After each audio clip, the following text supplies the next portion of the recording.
Most magic systems reward knowledge. Through countless hours of study and an unwavering will, characters can become masters of their craft. But in the Stormlight archives, magic is tied to something more personable: understanding yourself. In order to grow in their powers, Surge Binders must face their darkest truths and survive them. This idea is something I want to explore through the lens of our three main protagonists. From Kaladin, we learn endurance through pain. From Dalinar, we learn forward motion through guilt. And from Shallan, we learn healing through truth. These aren't just lessons Brandon Sanderson carved into beloved characters. They are echoes that linger long after the pages are closed. Hello, Figments of my imagination, and welcome back to the Storykeeper's Tavern. Please, pull up a chair, order something warm to drink, and listen closely while we uncover the real power behind the magic of Roshar. Before we can understand how magic is tied directly to the characters of Stormlight, we must first have a basic understanding of the magic system itself. This is a spoiler warning for books 1 through 3 of the Stormlight archive. I myself have not read past Oathbringer yet, so I will not be utilizing any knowledge given in later books. Surge Binders gain their magic by creating an oath with creatures of nature called Spren. The type of Spren the Surge Binder attracts will determine the type of magic they use. Understanding this is important because a person's personality, behavior, and actions are what draws a Spren to them, and a person's power is directly tied to their bond and oath, and that oath strengthens as the character overcomes personal barriers. All orders of the Knights Radiance swear the same first oath. Life before death, strength before weakness, journey before destination. From the start, all Knights Radiant swear to live their lives to the fullest. Living is harder than dying, and your duty is to live. Swear to not give in to your weaknesses. Swear that how you live your life is more important than what you accomplish. From there, the ideals become more tailored to each order, and more specifically, to each individual. I think our three protagonists demonstrate these concepts perfectly through their journeys. Starting with our resident sad boy Kaladin, whose order has the most easily defined oaths. Kaladin is a windrunner whose order is built around protecting others. Throughout his life, Kaladin has failed time and time again to protect those he's loved. His brother Tien, his fellow slaves, members of Bridge 4. His second ideal is swearing to protect those who cannot protect themselves. This was the easiest ideal for Kaladin to swear. He's a man who wants nothing more than to protect those who are around him. But some people are hard to justify protecting. In Words of Radiance, Kaladin learns of terrible things that were caused by King Elhokar. The king put his personal friendships above duty, which indirectly caused the deaths of Moash's grandparents, the mistreatment of Kaladin's family by the hands of Roshon, and eventually the death of his brother Tien. Throughout the novel, this hatred eats away at Kaladin to the point of breaking his bond with his Spren seal. Before all is too late, Kaladin realizes that even those he hates are worth protecting. It is not his job to decide who lives or dies, it is merely his job to protect those who need it, even if he hates them. I will protect even those I hate, so long as it is right. By the end of Oathbringer, Kaladin has not sworn the fourth or fifth ideal, but based on how his character has been progressing, I have a theory on what they will be. In the later half of Oathbringer, Kaladin is dealt blow after blow. He watches as the Persindi and the guardsmen he grew close to kill each other while he is powerless to stop them. He watches as King Elhokar is slain by the hands of his best friend, watches as a city full of people he swore to protect is conquered. Finally, he watches as Adolin slowly bleeds out in Shadesmar, powerless to help him. At this moment, Seal says he's close to saying the fourth ideal, but Kaladin can't bring himself to say it. I believe these words will be, I will accept that I cannot protect everyone. Something important to know about Kaladin is that he battles a severe case of depression, and his depressive episodes are often triggered by his inability to protect those he loved. Depression is a battle Kaladin will have to fight for the rest of his life. It causes him to go to suicidally dark places. Each person he loses, he takes personally, to the point that he's willing to sacrifice his own life to save another. But this fundamentally goes against the ideals of the Knights Radiant. Therefore, I theorize the fifth ideal will be admitting that it is okay to protect himself. As someone who also battles depression, it is very easy to have a deep sense of self-hatred. So it would be a beautiful character moment if Kaladin's final ideal is accepting that his life is also worth protecting. All Knights Radiants must overcome personal trials. But what if you spent your life being the sort of person the Knights Radiants would align themselves against? Our second character we are analyzing delves into this idea. Dalinar Cullen. Dalinar spent his youth as a warmonger, a man who conquered and divided people. The power of a bondsmith perfectly challenges Dalinar. Bondsmiths' powers are about uniting people. Their second ideal spills this out. I will unite instead of divide. I will bring people together. When Dalinar made his oath with the Stormfather, a part of the deal was that the Stormfather would not become a shard blade for Dalinar. He must give up the front line to become something he's always hated. A politician. Look. Oh, I can't say that line with a straight face. Why did I write it in? Dalinar must unite Roshar through diplomacy, not force. Dalinar's reputation as the Blackthorn precedes him. Other nations are wary of accepting his aid. Many believe he is using the desolation as a means to conquer their homes. During his visit to Thaylen City, he provoked a duel with the Queen's son to show that he did not intend to conquer them. But this brutish act brought Dalinar shame. He soon learns that the bondsmith powers allow him to repair the destroyed buildings of Thaylen by forming a connection with them and healing the wounds done. It's a bunch of Cosmere magic stuff that we don't have time to get into. All we need to know is that he manages to get Thaylen City on his side, not by violence, but by healing.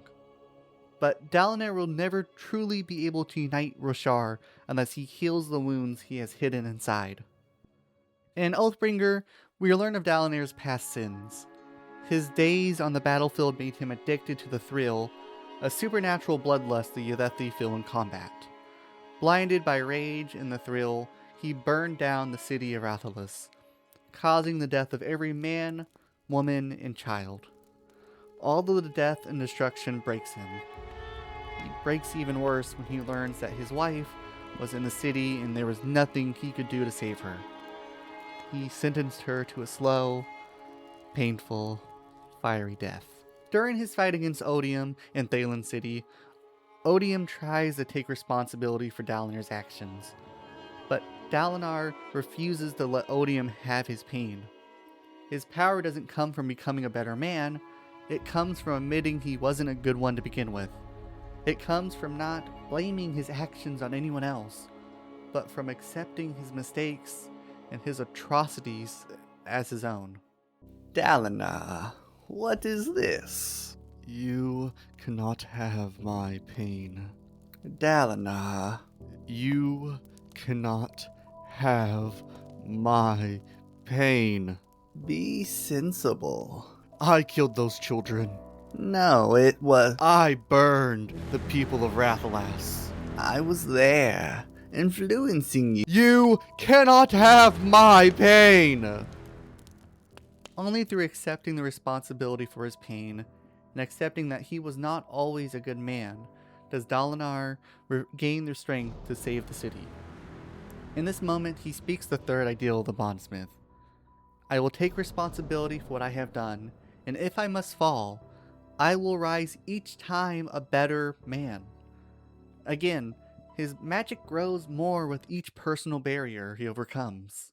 The order that demonstrates this the most is the Lightweavers, something we can see through Shallan Davar's journey. Lightweavers speak the first ideals the same as any other.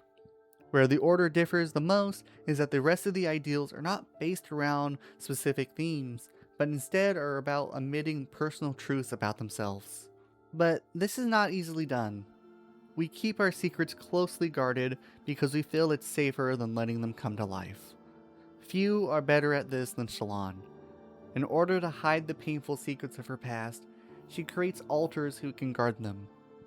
Vale was created to be the woman Shallan wants to be. Independent, confident, perhaps a little bisexual, and unburdened by a past of abuse by the hands of her own father. Radiant was created to be the woman Shallan believes she must be. A noble and virtuous Knights Radiant. A woman who can hold her shard blade and not see the burned out eyes of the mother she murdered. With illusion magic, Shallan could put on the mask of her altars.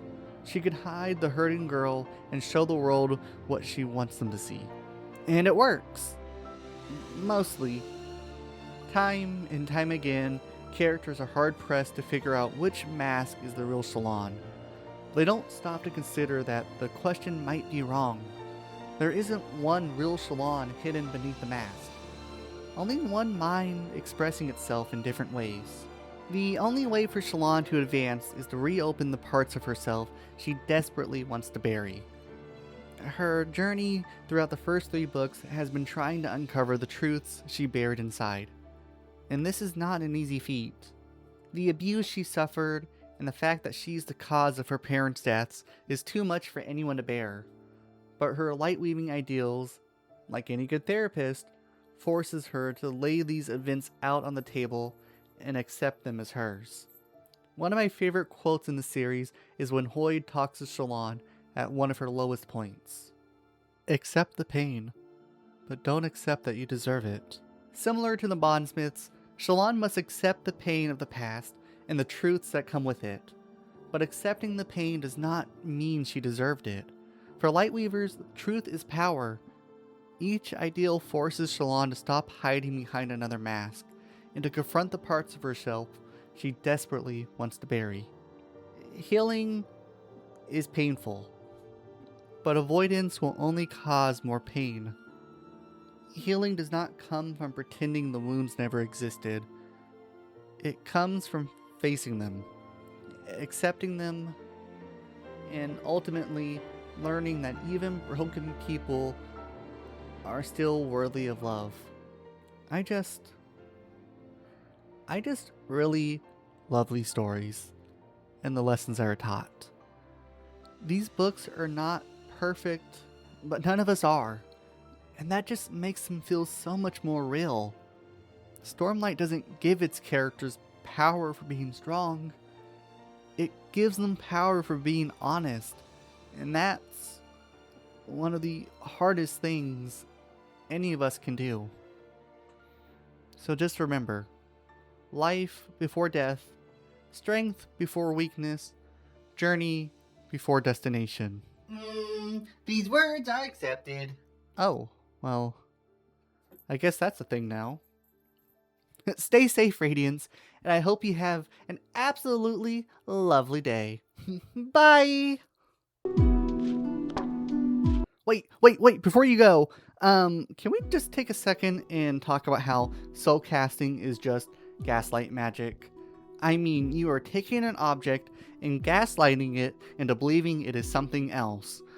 But Stick knows he is a Stick. Stick is not fire. Stick knows his personal truths. You leave Stick alone!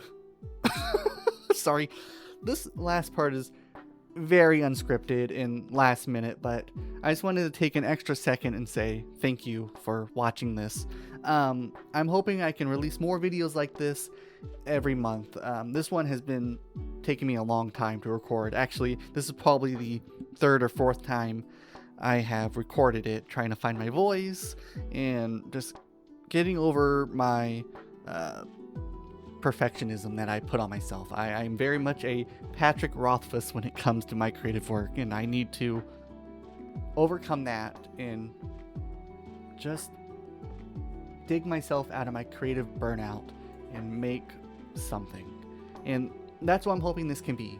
So please, if you haven't already, like the video, hit subscribe. I am gonna make more content, and I am gonna claw my way out of this burnout and do something. And I hope that this video has been entertaining or impactful to you in any way. One last a huge thank you to all the artists who responded to me saying I could use their work. It is so heartwarming that you allowed me to, especially because I fell into a little bit of a depression when making this video, wondering, hey, how am I going to do all these visuals? I don't want to just take people's art, and I don't want to just take it and then put credit without actually asking. So thank you again. Your work is beautiful. If you're wondering about any of these fan artists, down in the description I have all the credits there, plus a link to at least one place you could find them. So yeah, thank you again. Overall though, once again, thank you all for watching, and until next time, I hope you all have an absolutely lovely day. Bye!